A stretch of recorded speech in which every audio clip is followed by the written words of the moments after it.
ప్రధానమంత్రి నరేంద్ర మోదీ ఇవాల్టి నుంచి 2 రోజులు మలేషియా పర్యటనకు బయలుదేరారు.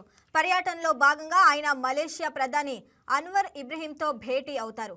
రక్షణ, ఇంధనం, వాణిజ్యం, పెట్టుబడులు, విద్య, సంస్కృతి, పర్యాటక రంగాల్లో ఇరు దేశాల మధ్య ద్వైపాక్షిక సంబంధాలను మరింత బలోపేతం చేయడంపై ఇరువురు నేతలు చర్చిస్తారు.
మలేషియా పర్యటనకు బయలుదేరే ముందు ప్రధాని మోదీ ఒక ప్రకటన విడుదల చేశారు.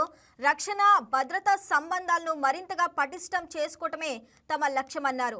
ఆర్థిక ఆవిష్కరణల భాగస్వామ్యాన్ని పెంపొందించుకుంటూ నూతన రంగాల్లో తమ సహకారాన్ని విస్తరిస్తామని తెలిపారు. డిజిటల్ ఆర్థిక వ్యవస్థ వంటి ఆధునిక అంశాల్లో కూడా మలేషియాతో కలిసి పనిచేయడానికి భారత్ సిద్ధంగా ఉందని మోదీ ఆ ప్రకటనలో తెలిపారు.